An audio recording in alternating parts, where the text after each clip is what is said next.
আজকের দিনটা একটু দুঃখের হলেও অনেক মজারও হয়। বসে পড়েছিলাম রঙ্গোলি করতে, কারণ বাইরে কার্পেট পাতা ছিল আর এর ওপরে তো আলপনা হবে না, তাই রঙ্গোলি করছিলাম। কারণ মাকে বরণের সময় এখানেই বসানো হবে। আর এটা দেখে তোমরা বুঝতেই পারছো যে আমার মা এখানে কী বানাচ্ছে। আমাদের বাড়িতে ভাসানের দিন প্রত্যেক বছরই সিদ্ধি হয়। এর মধ্যে আমিও চলে গিয়েছিলাম রেডি হতে। আর আমাদের এইবারের থিম ছিল যে সব মেয়ে বউরা লাল পাড় সাদা শাড়ি পরবে। আমিই ঠিক করেছিলাম, বাট সবাই পারেনি, কাজ একদম লাস্ট মোমেন্ট ঠিক হয়েছিল, তাই যাদের যাদের কাছে অলরেডি ছিল তারাই পড়েছিল। এইখানে বরণ শেষে আমার মাইমা মাকে প্রথম খাইয়ে দিচ্ছে বিদায়ের আগে, আর আমার মাও এসে মাকে বরণ করে নিচ্ছিল। তাই দেখে আমিও ভাবলাম যে আমি বা কেন বাদ যাব, তাই আমিও মাকে মিষ্টি খাইয়ে দিলাম।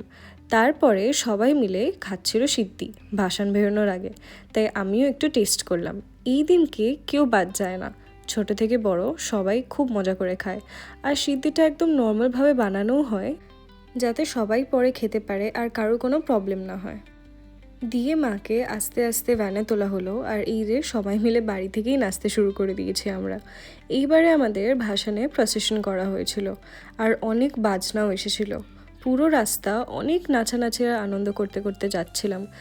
কিন্তু ঘাটটা যতই এগিয়ে আসছিল, সব খুশির মধ্যেও মনটা খারাপও হচ্ছিল খুব, কারণ আবার সেই একটা গোটা বছরের অপেক্ষা। আমার মা তো নাচা থামাচ্ছেই না, তার সাথে পাড়ারও অনেক দাদারা গিয়েছিল। ফাইনালি ঘাটে পৌঁছালাম, আর আমি একটা সেলফ আঁটাবো বলে জায়গা খুঁজছিলাম, সেটা পাইনি। যাই হোক, মাকে বিদায় জানিয়ে একটু না বেশ অনেকটাই মন খারাপ নিয়ে সবাই বাড়ির পথে হাঁটা লাগালাম। ফিরে আমার দিদি একটা ফোনের দোকান খুলেছিল দেখো। যাই হোক, শেষ করছি আজকের ব্লগটা এখানেই, আর এটাই কালী পুজোর শেষ ব্লগ। জানিও আমাকে তোমাদের কেমন লাগলো, আর দেখা হচ্ছে পরের ব্লগে।